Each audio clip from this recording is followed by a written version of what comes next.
You can continue talking because I can cut Oh, the beginning okay. off.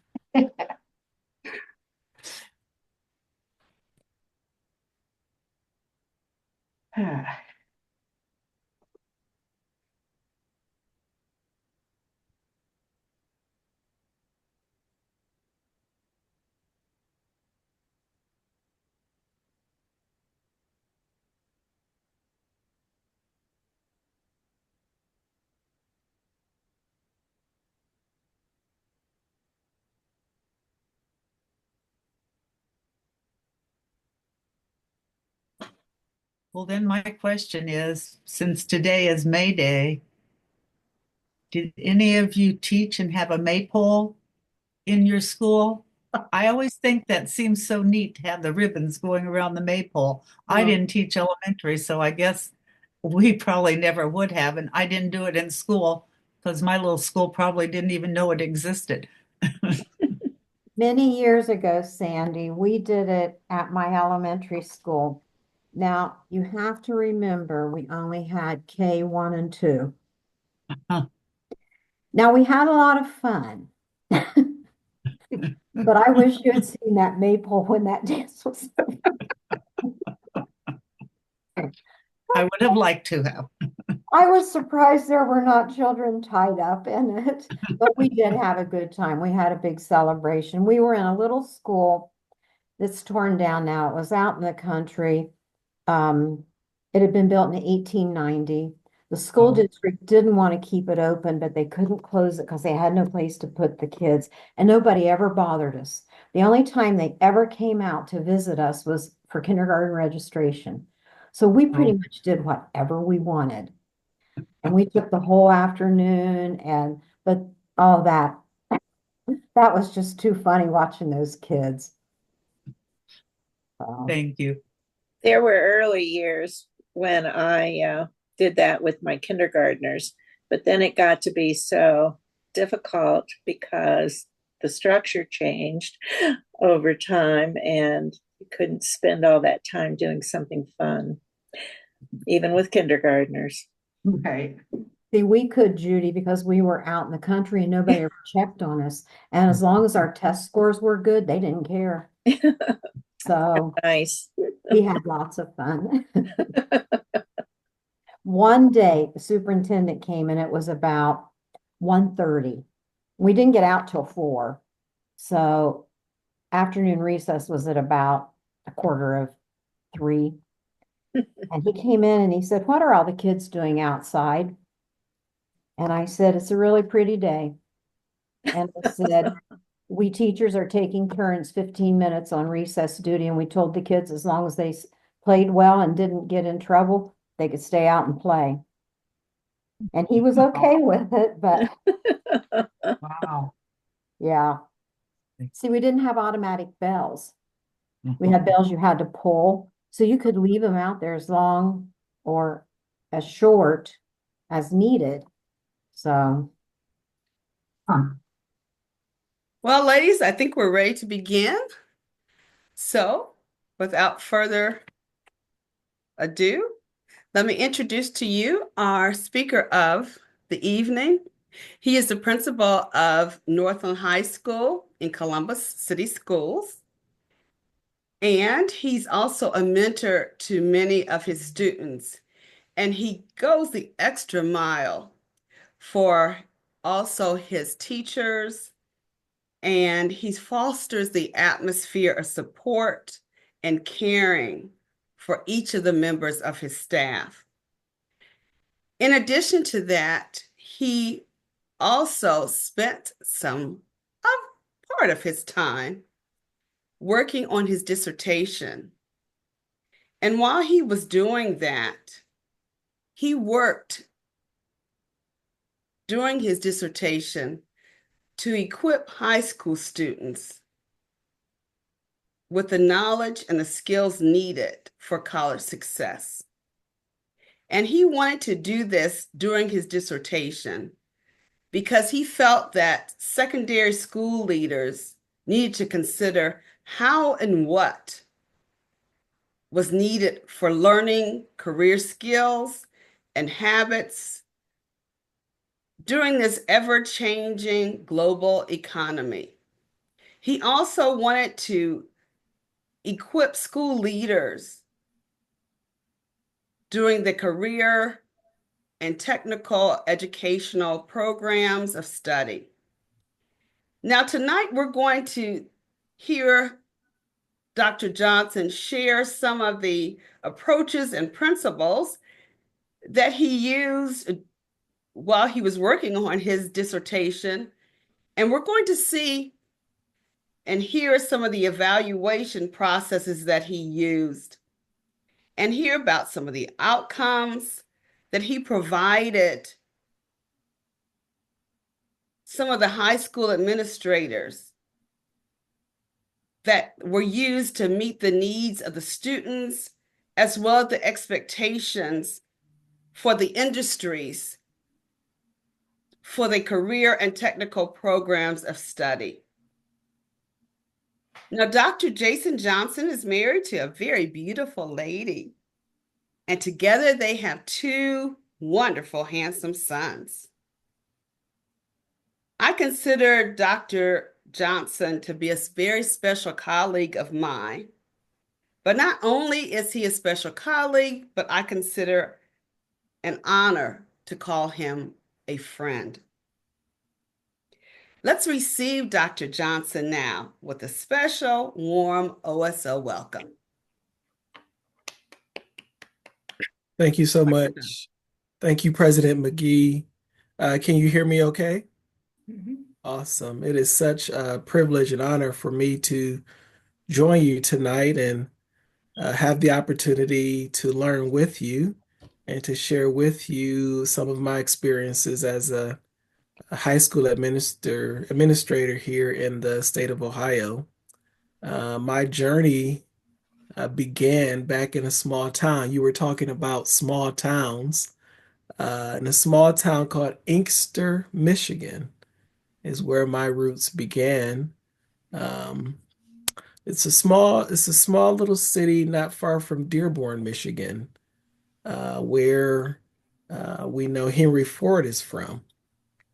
And so back in the 1920s, Henry Ford had a very robust program to invite Blacks from the South to be part of his automobile industry.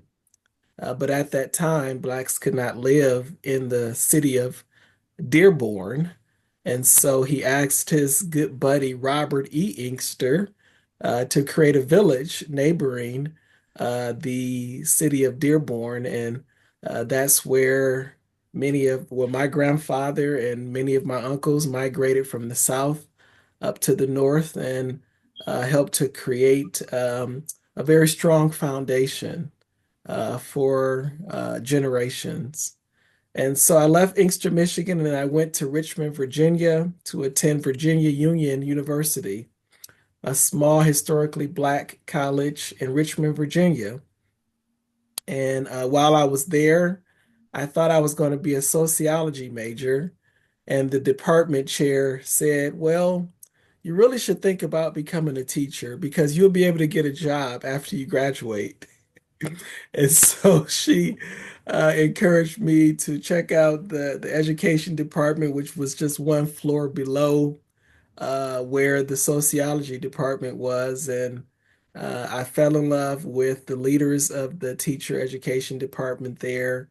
And the dean of the school, Dr. Dolores Green, became a true mentor, an advocate, and I went on to teach in Richmond, Virginia at Henrico High School for several years.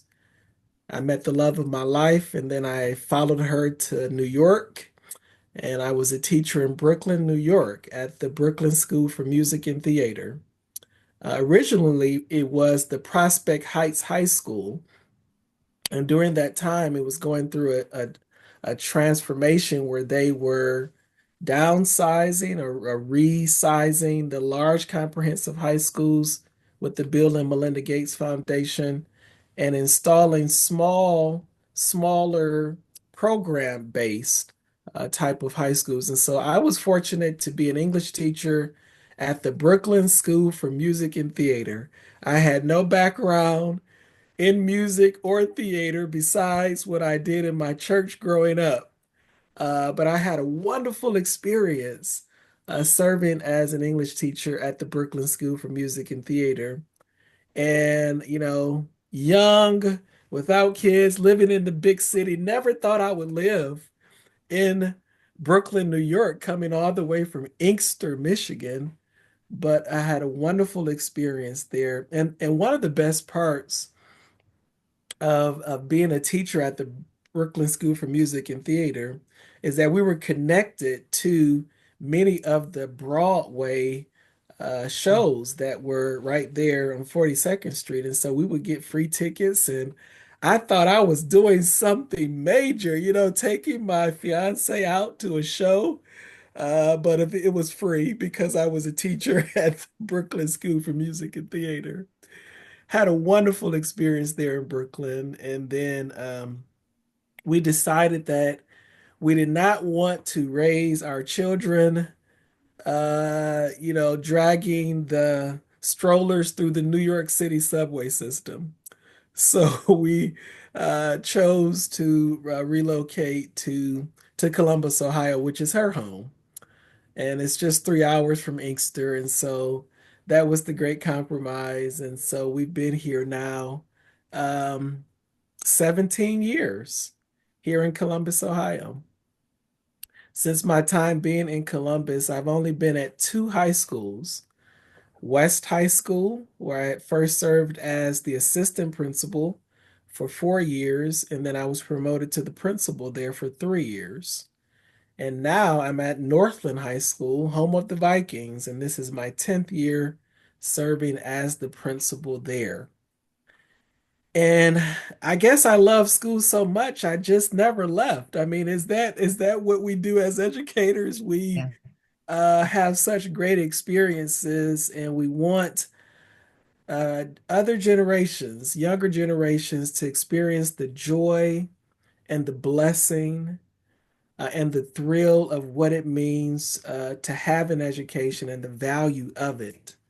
And it has been my distinct honor and privilege to serve as a principal, as an assistant principal, as a teacher, and as a learner throughout my years in education. And so it is truly an honor for me to be here tonight and to be asked to just share some of my thoughts and my experiences, and as well as to learn from you and have you ask me questions about the state of high school education in my little corner of the world and where we are today.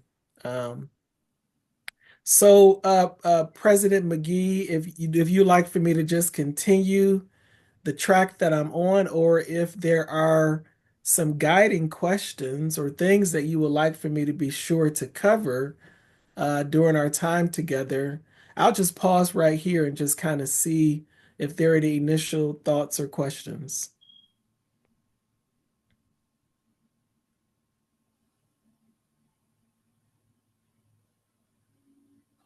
Tell them a little bit about your dissertation.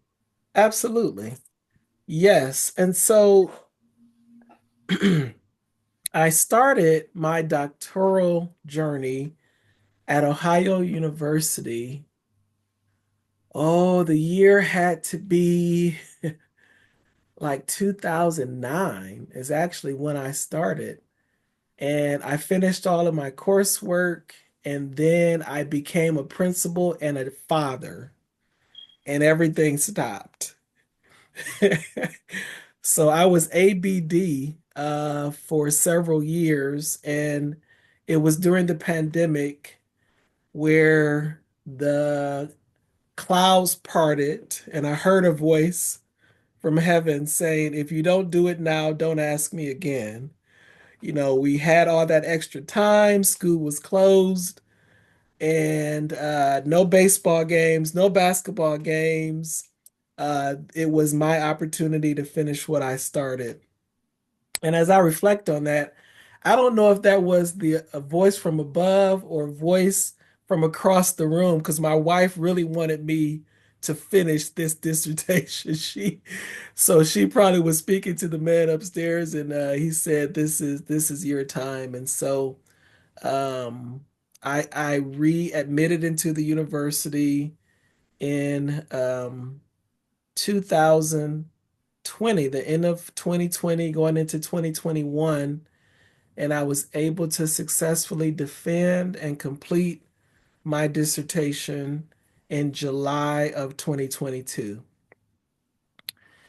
And the title of my dissertation is Examining the College and Career Readiness Perspectives and Practices of Comprehensive High School Administrators who lead career and technical education programs of study. So, my study centered on interviewing 7 administrators in comprehensive high schools here in the state of Ohio who are responsible for implementing CTE programs in their high schools. And it was my goal to learn from them what their perspectives and their practices were in relationship to the implementation of their CTE programs. We know that career and technical education programs are a very important part of the American educational system, but there has been this major transformation in the delivery model of how we do how we train students with these career and technical education skills. There was a time, and I love for you to share some of your experiences where we grew up in high schools that had a wood shop, that had an auto shop, that had home economics, I guess you would call it.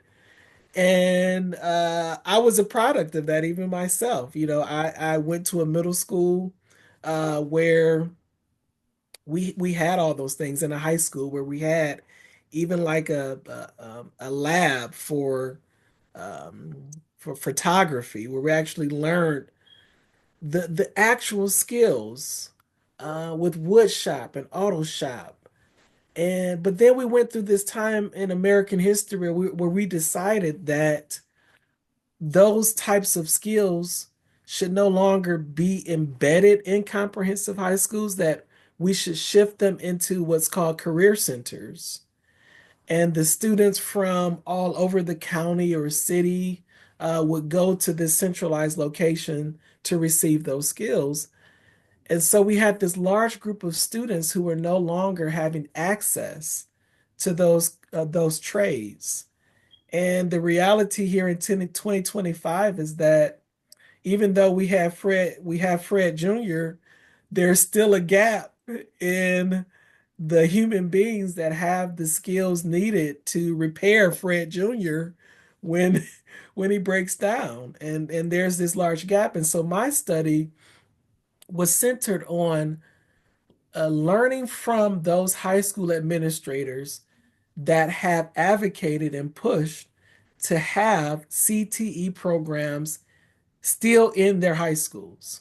Even though there are career centers in their school district, there are still some CTE programs that they wanted to have and that they do have in their comprehensive high schools. For example, engineering is one.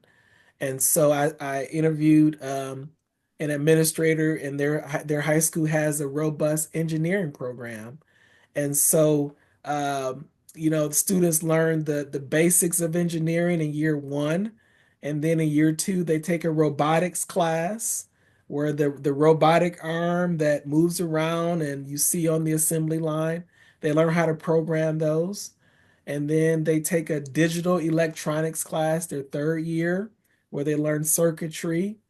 And then in their fourth year, they take an advanced manufacturing class where they learn how to operate a mill and a lathe. And so you don't have as necessarily the robust program that you would have at a career center, but you can take a small component of that and keep it in the comprehensive high school. And I wanted to learn from those administrators, what were their beliefs? Why was it important to them that they keep career tech programs in their high schools and make it available to students? In addition to their beliefs, what were the practices that they were implementing in order to have those career tech programs in those comprehensive high schools?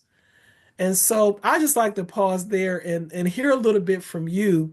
And I'll ask you one of the interview questions that I asked the students, the participants in my study. And the question was, tell me about the experiences you or your family members, like your parents, aunts, uncles, cousins, siblings, or friends, had with CTE or vocational education. So reflect on some of the experiences that you had with career and technical education. Maybe I'll have two volunteers that would like to share. Go right ahead, Hannah. So I actually was a CTE teacher in Oh, a comprehensive high school.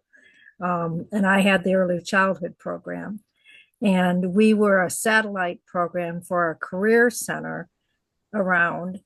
And not all of the students that I had could actually fit into the mold of the career center.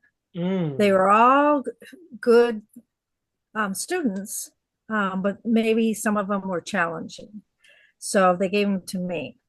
And I found it very interesting. I have four children, and all four of the four children were career and vocational ready, career and college ready.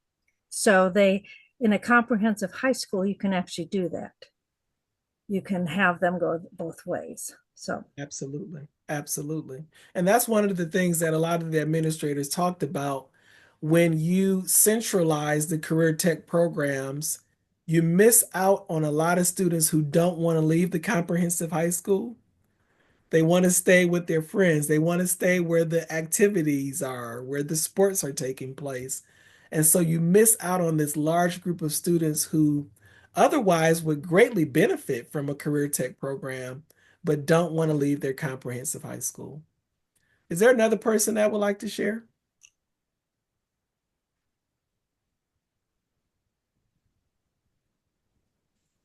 I serve on an educational service center board, and um, we get reports from our vocational schools in our four-county area.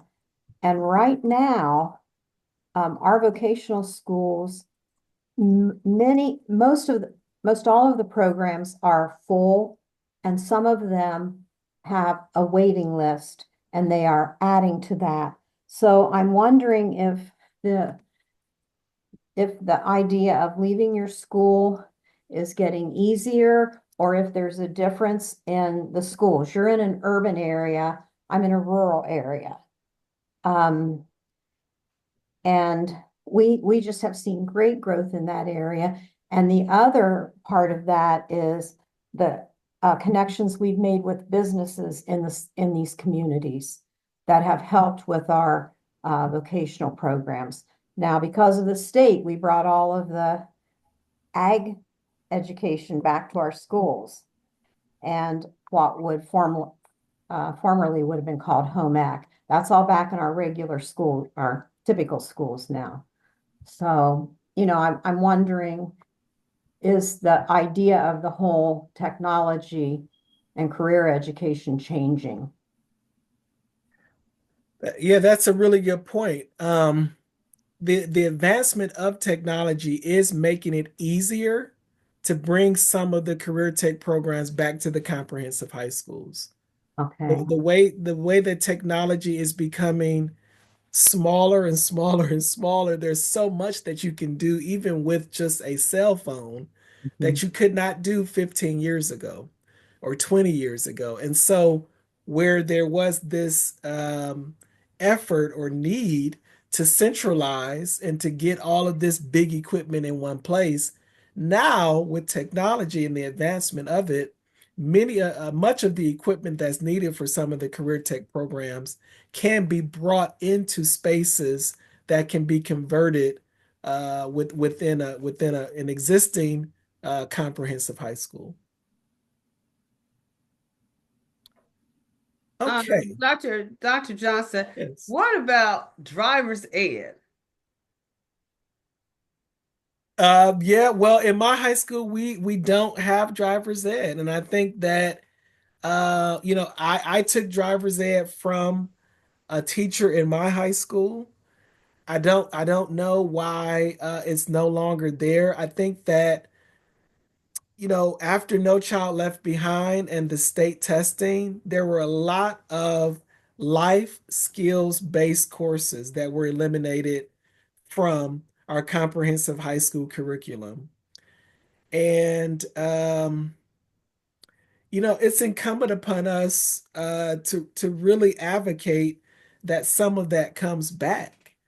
I will say that in Franklin County, there have been programs to help families that meet a certain economic criteria to subsidize or pay for a student's driver's education.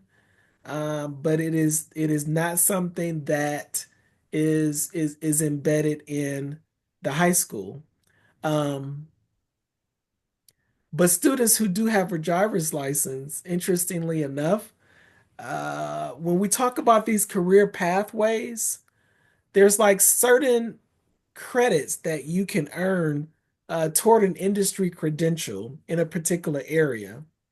And having a driver's license can actually get you credit, just like having a CPR certification gets you credit toward earning that industry credential. So there is some validity to bringing that back if high school administrators and boards of education find it to be a priority that we provide more students with practical life skills that are transferable across many, many different career pathways.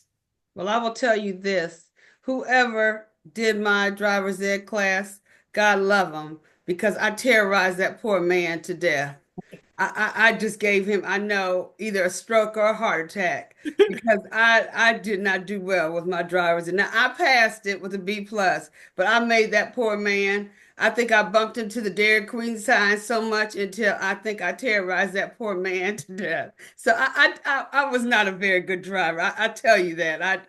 I did, in fact, I did not get my driver's license until I was 25 years old because I was just that terrified. But that poor man, he would just, when I would get in that I tell you, the driver's seat, he would just shake his head. It was like, no, it cannot be your turn again. So I'm just saying, for me, driver's ed was not he just blessed the man's heart. I don't know, even remember what his name was, but he would almost cry when I would get in that seat. So again, if they bring it back, I just hope they don't have a student like me who was in the driver's seat. So that's all I have to say about that. But I just terrorized that poor man. So Well, I know there's gonna be another student like me somewhere. on behalf of your parents, I guess it's better him than them. Yes.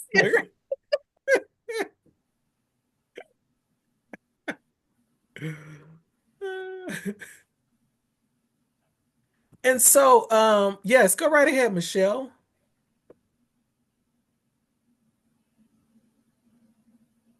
Yeah, when I taught in Westerville, goodness gracious, when I taught in Westerville, probably in 2004, they decided to get rid of the home ec and the shop and the auto mechanics, even down in the middle school.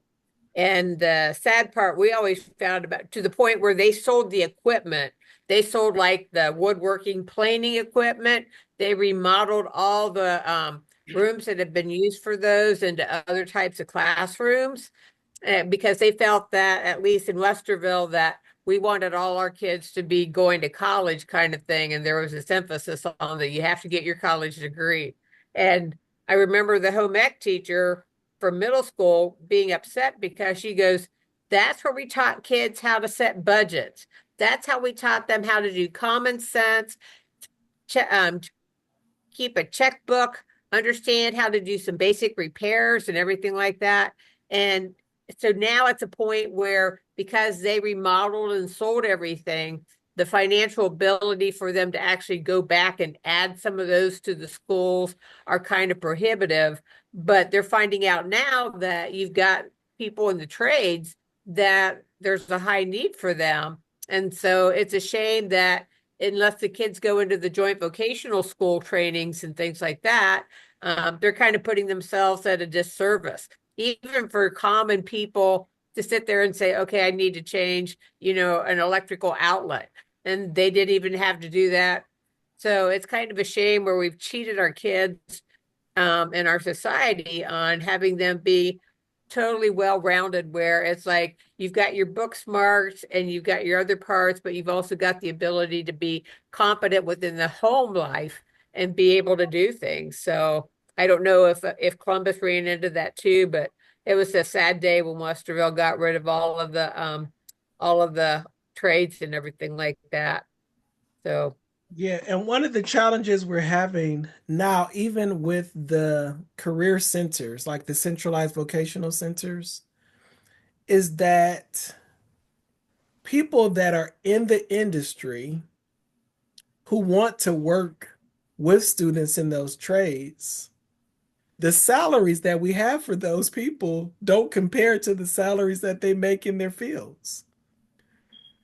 And so how are we able to build the capacity of these students to learn these trades, and we have not prioritized the budget to attract them to the areas that we know are important to our economy? And so it's a big challenge. It's a big challenge. At my school, we've taken our math and science teachers. They're the ones that are teaching those engineering classes, and our business teachers that have come from the business world. They're teaching entrepreneurship and financial literacy, and those kinds of courses, and student leadership and those kinds of courses. But they're taking them you know, for some of them it's after retirement, but for some of them they're actually taking a major salary cut by coming into the public school system after having worked in industry.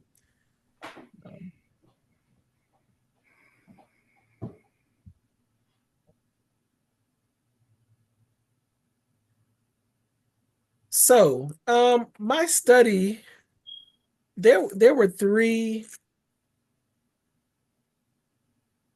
There, I interviewed seven administrators who are responsible for CTE programs. And the first research question, or the first set of interview questions, centered on their personal and professional interactions with CTE and vocational education. Because I really wanted to learn and be able to capture how an administrator's personal and professional interactions with CTE informed their leadership in their CTE programs.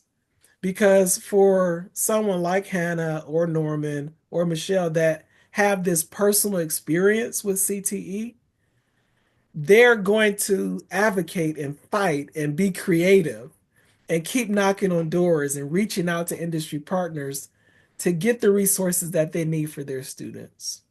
And that's really what I found in my study, that all of the administrators that I interviewed had some background, either personally or a family member, that directly benefited from being part of a career in technical education in their um, pre-college uh, educational experience. So that was the first round of interviews. The second time that I interviewed each person, I focused on their perspectives or practices within the context of their school. And so I would ask them questions like, describe some of your primary leadership tasks associated with your school's career tech program. I would ask them about what resources are missing that you wish you had to support your CTE program. I would ask questions like, describe how you negotiate setbacks and or deal with conflict, skepticism, and pessimism related to your CTE program. And one of the findings from this particular set of questions had a lot to do with how leadership changes above them that impacts what they do at the building level. Turnover can be pretty high above a high school principal where you have the assistant superintendent that might change every 3 or 4 years. And then above the assistant superintendent, you might have the superintendent that changes every 5 to 7 years. And so when that turnover happens, different, and even the Board of Education, they have different priorities and set different goals. Then you're dealing with, the state budget and the leadership in government where priorities might change. And so they talked a lot about how they had to remain consistent in their own values and belief in order to implement their career tech programs and to sort of ride the wave of whatever external changes might be happening above them. And then the third set of questions had to do with engaging the regional and state CTE ecosystem. Anyone that's familiar with career tech knows that you cannot fully implement a robust career tech program in isolation. You have to have a higher ed partner to help you with the credentialing, and you have to have an industry partner that's going to provide students with work-based learning opportunities for them to actually practice what they're learning in their career tech program. And this was the biggest area of growth that many of the participants identified in terms of not having a strong ecosystem in place for them to leverage in order to have the support from higher ed and from industry partners over a sustainable long period so that year after year cohorts of students would be able to engage in the necessary work-based learning experiences for them to be truly career and college ready upon graduation.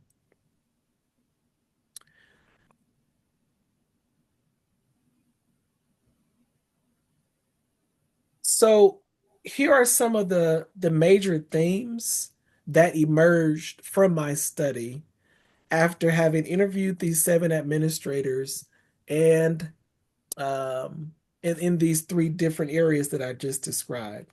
The first theme is that equipping students with the knowledge and skills to be college and ready is a major priority for the school administrators.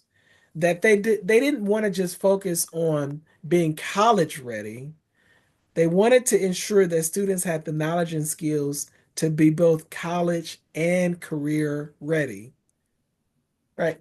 Here was the big reality for a lot of the participants in my study. Every student at some point will have a career, but not every student will go to college. Every student at some point should have a career, but not every student will go to college. So we almost have to change the focus.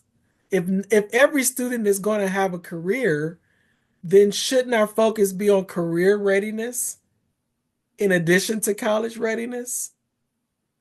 And so that was a major theme that emerged from the study. The second thing we've kind of already talked about, the need to embrace CTE programs as technology advances. We cannot escape the reality that technology is here to stay. While students need the hard skills and learning the hard skills and are able to work with tools, they also have to learn how to program, right? Robots and the coding that goes along with that as technology advances. And so we both have to both embrace the soft skills and the hard skills that come with career and technical education. Here's the third thing. It was important for the participants to keep their CTE programs in their comprehensive high schools because of the reality that not every student who applied to the Career Center was able to get in. And so, you have a Career Center program, you might have 50 spots for the pipe fitters, but you have 150 applicants. So what happens to those other 100 students? Do they just don't have the opportunity? Or do we find some kind of way back at the comprehensive high schools to connect them with some type of programming that is going to give them access to the pipe fitting pipeline so that that student will be able to realize their dreams? Okay, implication number 4 or theme number 4. It was important for the participants not to just focus on the programs that they thought were important, but to really listen to what students were interested in. And what they found in that is that many students were interested in graphic design and media arts. There were a lot of students who wanted to learn, how to design posters and how to mix music and become digital creators. And we know with the emergence of social media and TikTok and all of this, that there are a lot of students who want to learn the behind the scenes work of even like being like a movie producer or a mixer. um, we go to all these movies, and I don't know if you stay for all the credits at the end, but there's a lot of people who are involved with the creation of a major motion picture, and someone has to learn those skills. And the ability to learn some of those skills doesn't require a whole lot of large technology. A lot of it can be done right on a computer. The other thing was, how do we engage students in CTE programs despite the challenges? Um, and one of the challenges in a comprehensive high school, when you're trying to do a CTE program, you run into the challenge of students having lots of choices of courses to take. And so their first year, they'll take the introductory course. But then they say, you know what, I don't really want to take the next course. Or they'll take 2 courses and not want to take the third and fourth course. You really need students to take all 4 courses to become CTE completers, not CTE participants with 1 course, not CTE concentrators with maybe 2 or 3 courses, but to be CTE completers.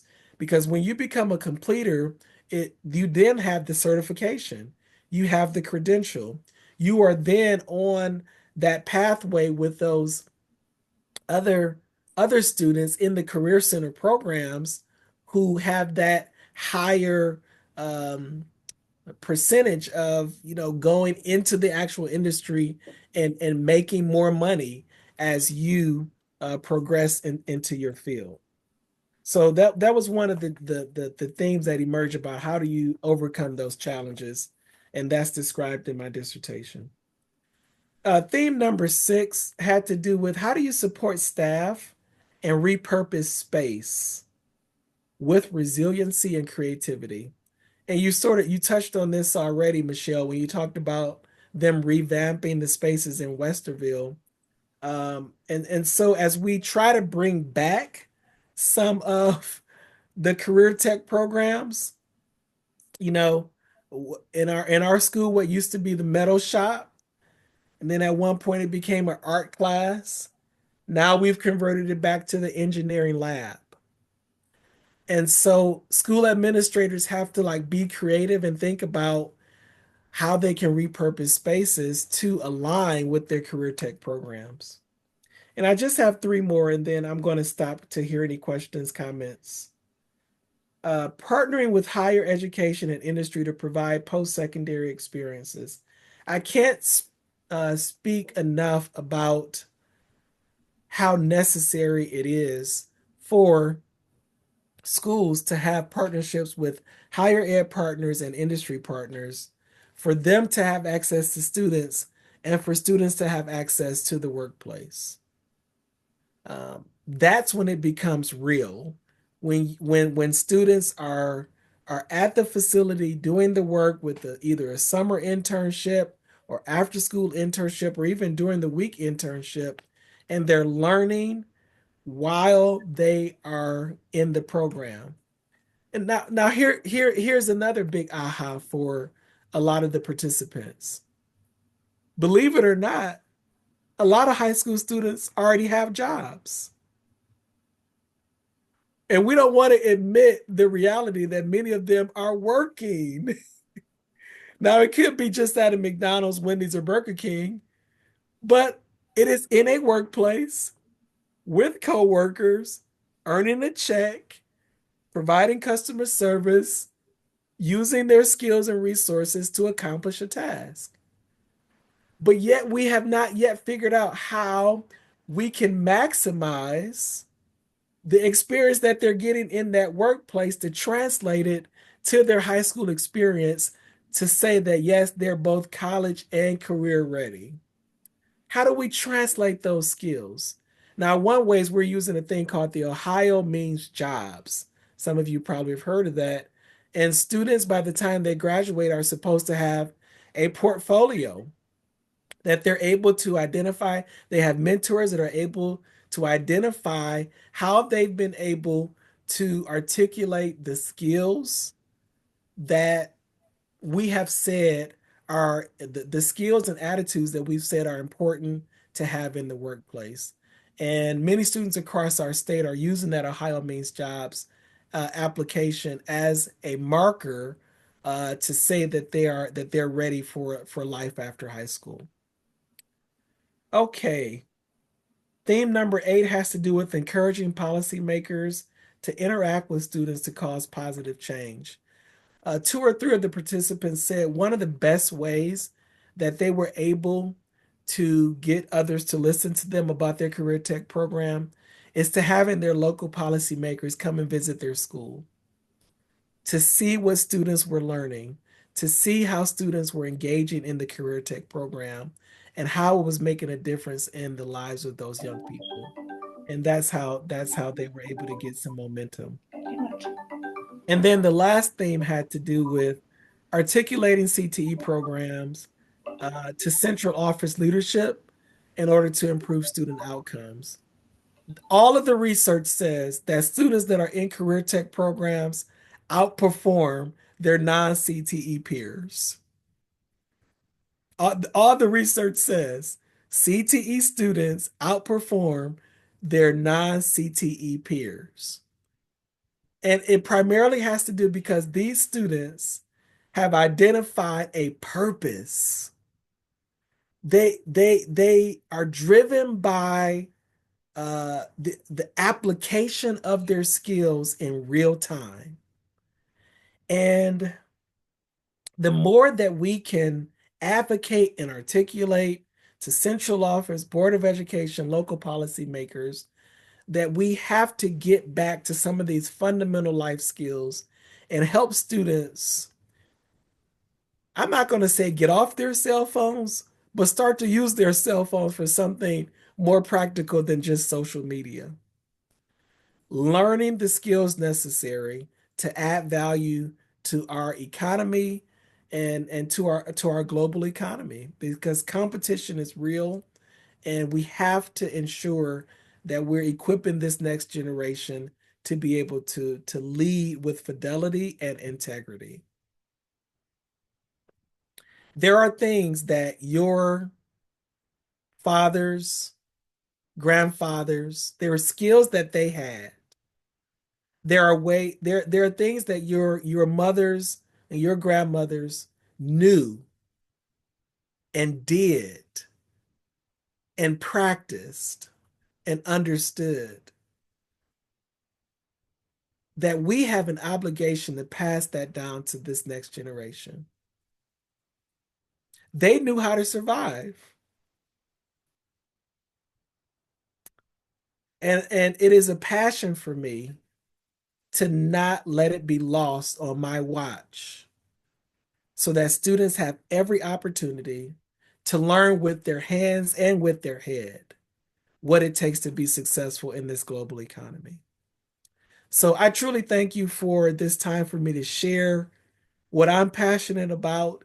And I'm going to continue to do my part each and every day to ensure that every student that I have access to get access and exposure to the skills and habits that will make them contributing members of our global economy. Thank you, Dr. Jason, for coming to share with us. And does anybody have any questions for Dr. Johnson? Go ahead, Beth.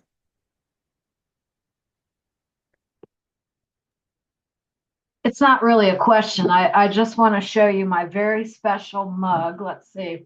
Where can you? Oh, you can't see it. It's my OU mug. Oh, yeah. Yay. Well, I can tell you an example of we have volunteers come to the Salvation Army every year for the Angel Tree program. And it is a day, it's called distribution. We actually have 2 days. And on one of the days, we have a group of kids from the vocational school. And so we tell them what we want them to do. And it involves maybe 400 to 500 different families that are going to receive these angel tree gifts. And we tell the vocational kids that come from different areas at the vocational school. They're not just one group, but they come from different areas. And then they figure out how they're going to do it. And we have watched them. There's always a permanent sub that brings them. And he has a really unusual last name. So the kids call him Mr. P. And that's what we call him too. And he just says, okay, this is what we need to do. This is how much time we have to do it. They usually divide themselves into teams of either 3 or 4. And it's amazing. They are waiting for the people to show up to pick up their gifts. And then, then we have a group of kids from the high school, and their experience together is not the same.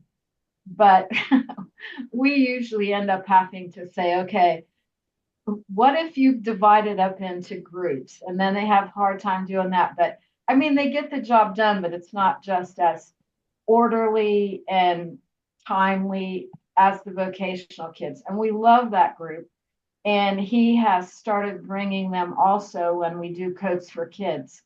And we just, tell them this is how we want it, this is how it has to be done, and they do it. And it is such a good experience. And I think here in Zanesville, the vocational school is really very popular because they still connect the kids to the high school. And some of them go to the high school to be on the volleyball team or something like that. So they have the experience of still belonging to their home school. It's pretty popular. And like the girl next or across the street from me went 1 year for her junior year to start the nursing program. Right. Then, went through it in her senior year and immediately had a job, a good paying job, where other people are trying to decide, like I was trying to decide, what am I going to do? Because there wasn't a vocational school when I went through. there wasn't one. And we have a really pretty nice one here. But Thank you for sharing that. Thank you for yeah, sharing that. and I taught home ec 35 years. I was lucky that they had it all 35 years in the middle school. And it actually left the high school this last year when the home ec teacher retired. But we didn't call it home ec, it was family and consumer science, because we spent a lot of time on those issues, especially money. I love that. Yeah, it was Thank good. you. I loved it. I was lucky. Thank you. Dr. Thank you for your Johnson, years I of just want service. you to know that some of us with a degree from Ohio University refer to it as Harvard on the Hawking. Yes. Harvard on the Hawking. Yes. Thank you. Thank you for letting me know that. We loved it. We Loved still it. do love it.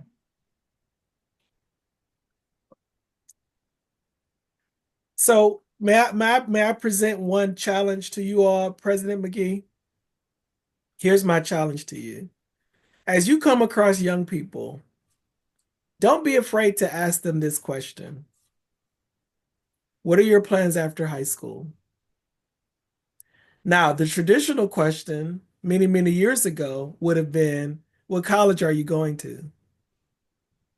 I want you to change that thinking because we don't want to put our young people in a box. Every student will have a career.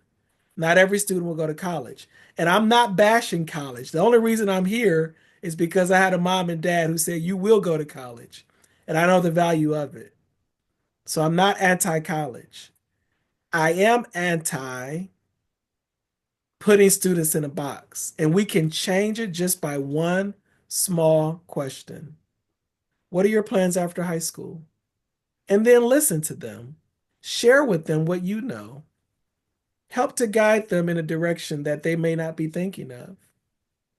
Because when you say to a student who knows that they're not going to college, that college is not for them, when you ask them what college are you going to, they immediately shut down. They don't know what to say. Uh, uh, uh, uh, uh. You've lost the opportunity to impart knowledge and wisdom into their lives. But when you open up the question and say, what are your plans after high school? Let them tell you if it includes college or not. They may surprise you and say, well, I've already got my associate's degree from my high school. I took a lot of college classes. And so I'm currently an assistant manager at the restaurant that my dad owns. You wouldn't get that answer if you said, what college are you going to after college, after high school? You see what I'm saying? So just that small thing that we can do to empower young people to take control of their future and not impose upon them what we believe they should do, but equip them with the skills and habits necessary for them to fulfill their dreams. And maybe we could take a lesson from elementary educators. We never ask the children what college they want to go to, but we do ask them, what do you want to do when you grow up? You know, Yeah. Yeah. Yeah. that's more like what you're suggesting that we ask our older students. Yes. Go. I have one question for you as Yes. an educator. I have a granddaughter who is a junior in education at Kent, embarking on student teaching in field next year. What's one piece of advice you would say to her? And she, Before, by the way, she is in English, oh, wonderful. AYA language arts. Yeah.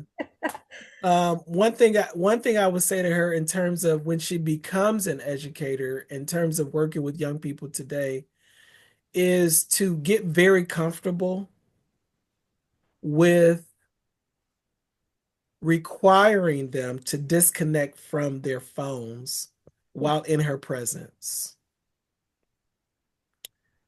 Get very comfortable with requiring them to disconnect from their phones while they are with her. And now she's going to have a really compelling argument as to why they should do that, right? Because their phones are an extension of themselves. That's for sure. There is lots of research out there. Oprah's getting ready to do a big piece on it, that they are truly addicted to their phones. And so she's going to have to become the kind of educator that personalizes learning so much that when she asks them to put their phones away, they'll never argue about it because she's developed such a compelling space to value their voice and to value the space of learning, that there'll never be an argument from a young person about why I'm not going to do, that'll never happen with her because she has planned and prepared and knows her students so well that when she asks them to put it away, it's because she really needs them to, and they're going to do that. The second piece of advice that I would give her is to never take a job unless she's had a chance to meet the principal and walk the building. I don't hire any teacher in my building that I haven't personally walked around so that they can see how I interact with students and staff, so that they can make an informed decision if my leadership style aligns with their teaching style. Because if they don't mix, if they want me to carry around a bat and a megahorn, I'm not Joe Clark. That's not what I do. So they have to know that. They have to know that I can get more done by putting my hand on a student's elbow and pulling them to the side and leaning in than I can with the baseball bat and chains like Joe Clark from Lean on Me. That's not what I do. But so for her, she has to learn the leadership style of that principal and make an informed decision if what she believes aligns with what that principal believes and how that principal operates. Because her um her happiness and joy in teaching is very much predicated on how that principal operates that school. And we want her to be a happy teacher, not a disgruntled one. Okay, thank you. You're welcome. Well, President McGee, you didn't tell me what time this ended, but it is 8 o'clock. And that's your magical hour. Okay. 8 o'clock. So you're doing just great. Thank you so much, Dr. Johnson.